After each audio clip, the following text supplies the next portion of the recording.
Hello, আমি গৌরব। আমি প্রীতি। আমরা স্টকহোমে থাকি। আমরা এখানে অনেক বছর আছি, কিন্তু এটা আমাদের ফার্স্ট অ্যাটেম্প্ট একটা ইউটিউব ভিডিও করার জন্য। আমরা এখন কোপেনহেগেন যাচ্ছি, যেটা ডেনমার্কে। আমরা এর আগে অনেক ট্রাভেল করেছি, কিন্তু সেরকমভাবে ভিডিও করা হয়নি। তো আমাদের প্ল্যান হচ্ছে একটা ট্রাভেল ব্লগ চালু করা। আমাদের চ্যানেলের নাম হচ্ছে নর্ডিক বং ডায়েরিজ। আমরা ভিডিওগুলো করে ওটাতে এবার আপলোড করতে থাকবো এক এক করে। এখন স্টকহোম আরল্যান্ডা এয়ারপোর্টে যাচ্ছি। টার্মিনাল 5 থেকে আমাদের ফ্লাইট 6:45-এ ছাড়বে। কোপেনহেগেন ল্যান্ড করবে মোটামুটি 7:55, 8টা নাগাদ। এয়ারপোর্টে যাই, তারপর আবার নেক্সট আবার ভিডিও করবো। বাই দ্য ওয়ে, আজকে 31 অক্টোবর। সো আজকে হ্যালোউইন নাইট, মানে এদের ভূত চতুর্দশী নাইট।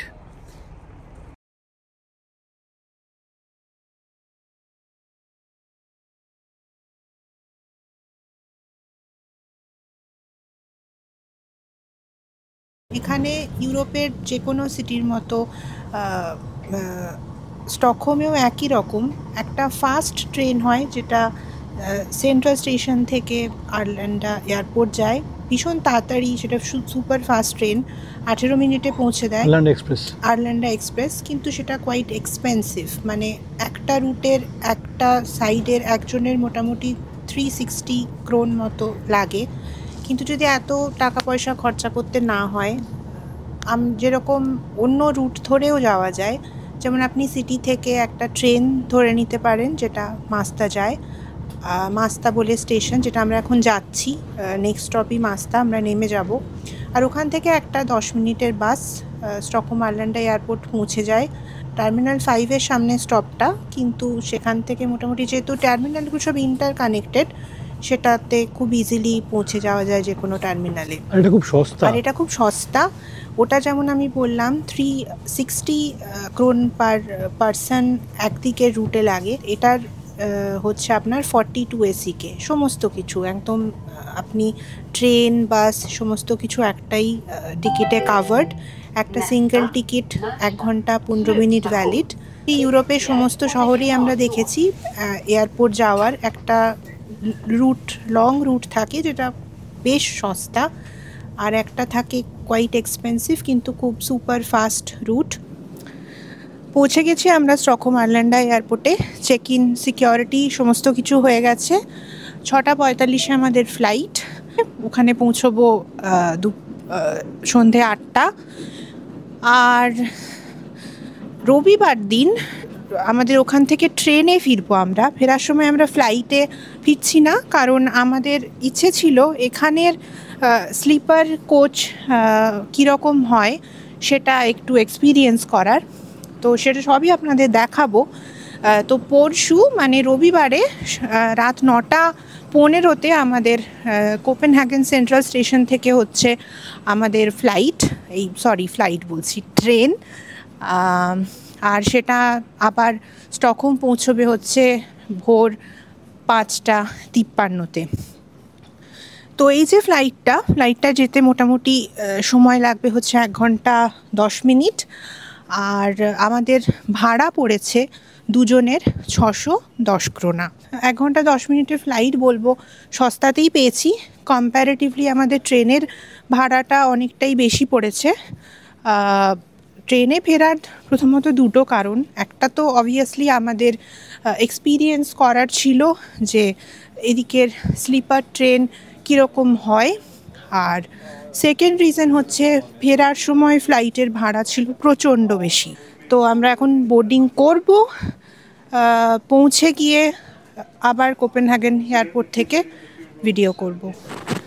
কোপেনহেগেন এয়ারপোর্টে নেমে গেছি আমরা। সেন্ট্রাল স্টেশনের কাছাকাছি আমাদের হোটেল। এখন পাবলিক ট্রান্সপোর্ট খুঁজতে হবে। মেট্রো যায় এখান থেকে, M2 মেট্রো। সে মেট্রো স্টেশন খুঁজবো, কোথা থেকে টিকিট কাটতে হয় সেসব দেখব। নেমে আমাদের একটু খিদে পেয়েছিল, আমরা এখানকার একটা ক্লাসিক সসেজ কিনলাম। এই যে ক্লাসিক সসেজ দেখুন। ফাইনালি আমরা টিকিট কেটে এতক্ষণে মেট্রো স্টেশনে পৌঁছালাম। আজকে ধকল গেল।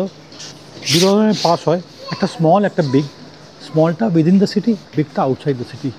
এটা স্মল পাস। 48 ঘন্টার, তো আমরা 2 দিন থাকবো, তো আমাদেরটা পুরো কভার হয়ে যাবে।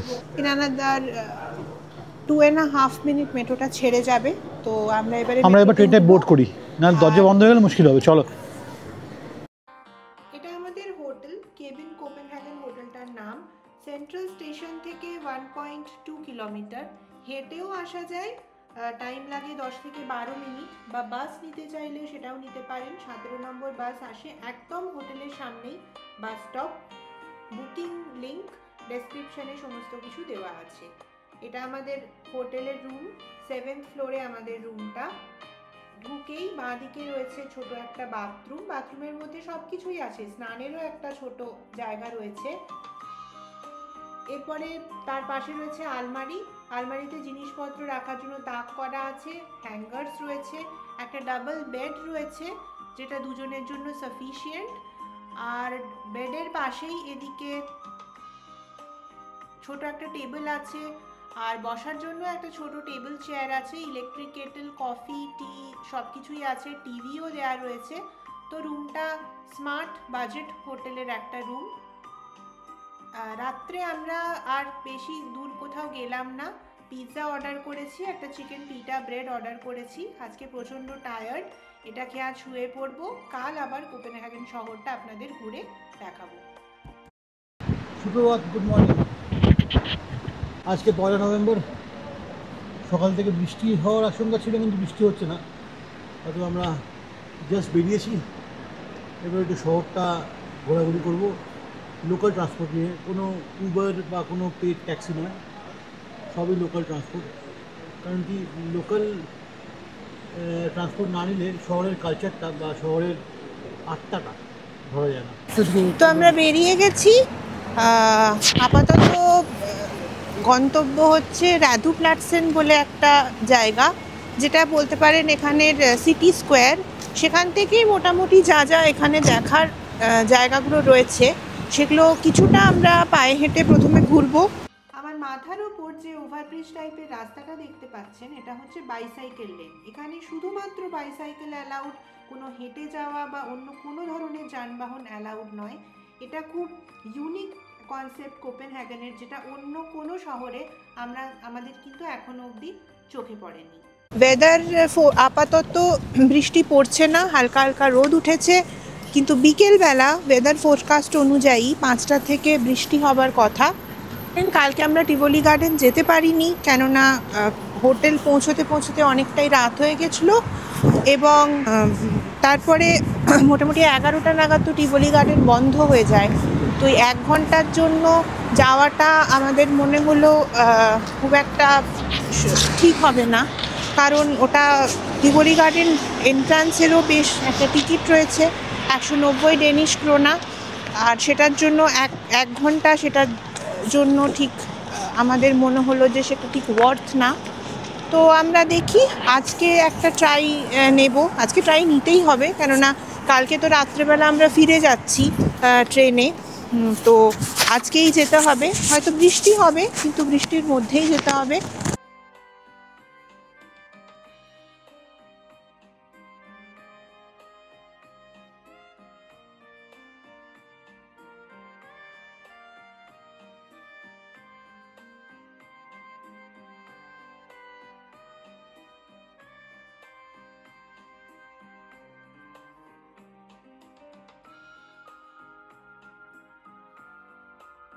আমরা এখন বাস স্ট্যান্ডে, আমরা যাচ্ছি রাধুপ্লাটসেন, ওখান থেকে যাবো টিভলি। আমাদের বাস এসে গেছে, এই যে আমাদের বাস। আমরা এখন যাব টিভলি, তারপর ওখান থেকে হাঁটা 9 মিনিটের। বাসে উঠে পড়েছি, এখান থেকে লাগবে কত মিনিট? বেশি না, 3-4 মিনিট, জাস্ট 2টো স্টপ। 4 মিনিট, 2টো স্টপ, তারপর ওখান থেকে হাঁটা। আমরা এখন সেন্ট্রাল স্টেশনের স্টপটায় নেমে গেলাম। এটা সেন্ট্রাল স্টেশন, আপনারা আমার পেছনে দেখতে পাচ্ছেন, এটা সেন্ট্রাল স্টেশন। বেশ বড় স্টেশনটা, বেশ বড়। আর আমাদের ঠিক উল্টো দিকে হচ্ছে টিভলি, ঠিক উল্টো দিকে। এখানে আমরা রাতে আসব।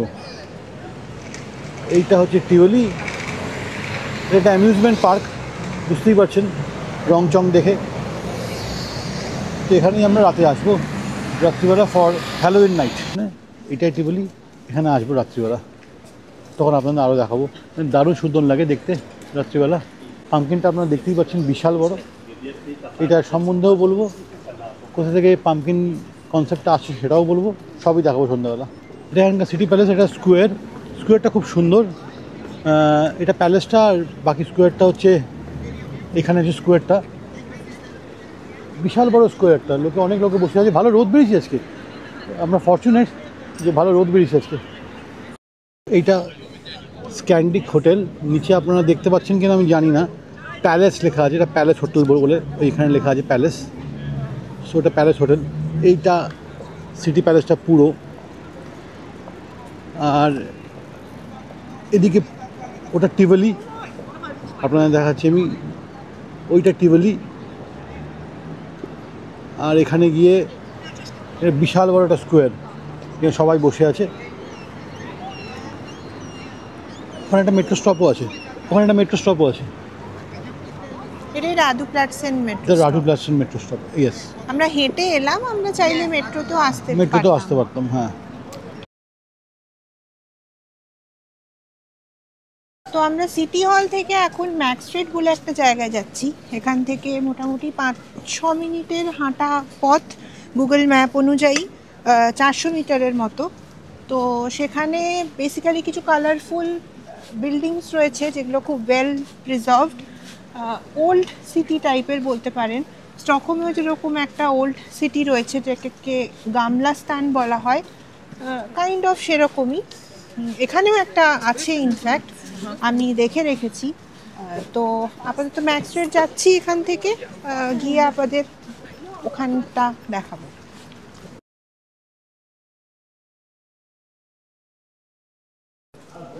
তো রাস্তাটা হাঁটা হলো আমাদের মোটামুটি, এবার এখান দিয়ে বেরিয়ে যাবো। বাই যাবে একটা জিনিস দেখাচ্ছি আপনাদেরকে, ভারতবর্ষে এটাকে জানি না কীভাবে নেবে, কিন্তু এখানে এটা খুব পপুলার ব্র্যান্ডটার নাম হচ্ছে বাস্টার্ড ক্যাফে। স্টকহোমে আছে বাস্টার্ড বার্গার্স, খুব ফেমাস। এখানে বাস্টার্ড ক্যাফে খুব ফেমাস। এটা নর্ডিক রিজনে, basically Denmark, Sweden, Norway, Finland, এইসব জায়গায় এই ব্র্যান্ডটা ভীষণ পপুলার। আমরা ম্যাক স্ট্রিট থেকে 3 মিনিট হেঁটে এলাম একটা স্কোয়ারে। এটা হচ্ছে নাইটর স্কোয়ার। এখানে অনেকগুলো বিল্ডিংস রয়েছে, আর এই অনেকগুলো বিল্ডিংসকে ঘিরে একটা স্কোয়ার বানানো হয়েছে। এই জায়গাটা এখন আপাতত অকিউপাইড বলতে পারেন, কারণ আমার যতদূর মনে হচ্ছে এগুলো, ওই যে ছোটো ছোটো দোকানগুলো দেখতে পাচ্ছেন, দোকানগুলোতে ক্রিসমাস মার্কেট তৈরি হবে। তো এটা তো ইউরোপে যে কোনো সিটিতেই খুব ফেমাস। এই ক্রিসমাসের টাইমে, এই চলে যাওয়ার পরে, হ্যালোউইন চলে যাওয়ার পরে একটা ক্রিসমাস মার্কেট বসে যে কোনো একটা স্কোয়ারে। তো আই থিঙ্ক কোপেনহেগেনে এই স্কোয়ারটাতে ক্রিসমাস মার্কেটটা বসবে। এখানে একটা স্টেজও বানানো হয়েছে, একটা ক্রিসমাস ট্রি বানানো হয়েছে। তো এইখানে বেসিক্যালি ক্রিসমাস মার্কেট তৈরি হবে। এই যে আপনারা দেখছেন না, এই সামনে কিছু লোকরা জটলা বাকি আছে, এগুলো কী বলুন তো, এগুলো হচ্ছে ওয়াকিং ট্যুরস। এটা এখানে খুব ফেমাস। মানে এরা কীরকমভাবে করে, এটা যে একজন লোক থাকে, তাকে সে মোটামুটি কাছে পিঠে সব জায়গায় হাঁটিয়ে ঠিকঠাক জায়গাগুলোকে দেখিয়ে বা ওটার হিস্ট্রি বলে দেয়, এবং তার জন্য কোনো পয়সা নেয় না। 17th সেঞ্চুরিতে এটা ছিল এদের কোর্ট হাউস। এখান থেকেই বেসিক্যালি সমস্ত যারা কিছু ক্রাইম করতো বা কিছু হতো, তাদের এখানেই মোটামুটি মামলা চলতো। তাদের কিছু যদি শাস্তি দেওয়ার হতো, এখানেই সেটা নির্ধারণ করা হতো যে এখানে শাস্তি দেওয়া হবে। আর জাস্ট এটার অপোজিটে এই যে স্কোয়ারটা রয়েছে, এই স্কোয়ারটাতেই বেসিক্যালি তাদের বিভিন্ন রকম শাস্তি দেওয়া হতো। আর তখনকার দিনে শাস্তি বলতে ধরুন, যদি কারুরকে মারার কিছু, তাদের চাবুক মারা হতো। এই 19th সেঞ্চুরির প্রথম দিকে এই জায়গাটাতে 1905-এর কিছুদিন আগে এখানে আগুন ধরে, এবং আগুন ধরার পরে এই জায়গাটা মোটামুটি ডিস্ট্রয় হয়ে যায়। এবং তারপরে যেটা আপনাদের প্রথমে দেখালাম, রাধু প্লাটসেনের যে সিটি হল, সেইটা নতুন করে তৈরি করা হয়। আর ওইখান থেকে এখন মোটামুটি এই ল অ্যান্ড জাস্টিস কোর্ট সমস্ত ওখান থেকে এখন অপারেট করা হয়। এই বিল্ডিংটা এখন আর সেরকমভাবে ইউজ হয় না।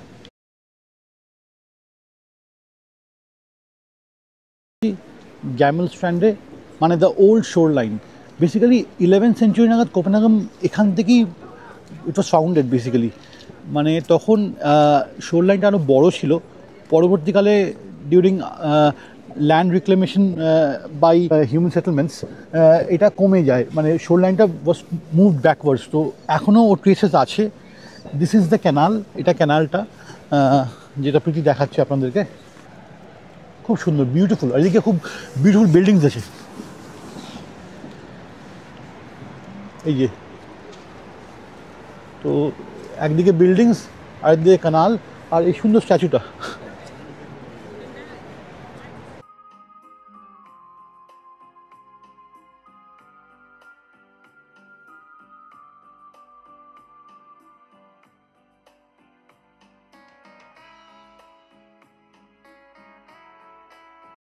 এখানে বোট ট্যুরও করা আমরা যায়। বোট ট্যুরটা করতে পারতাম, দেখতে হবে। বোট ট্যুরটা করতে পারতাম।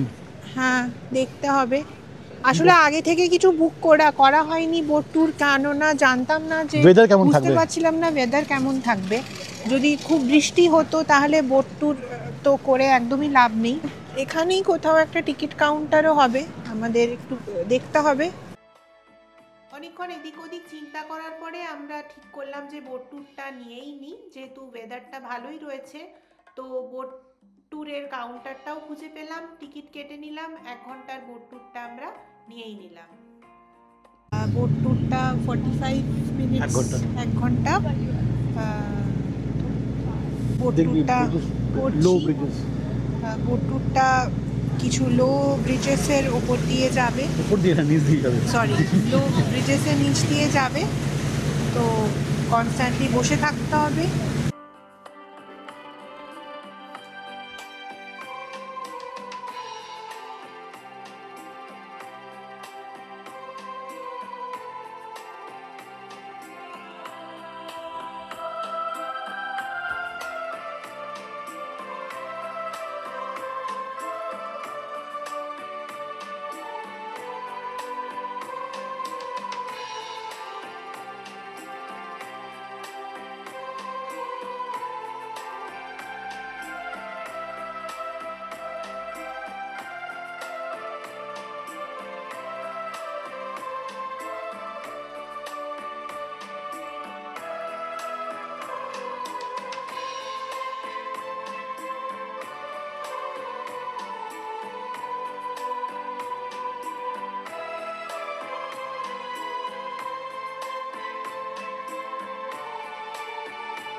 সাদে বলা হয় ন্যারো, সত্যিই ন্যারো।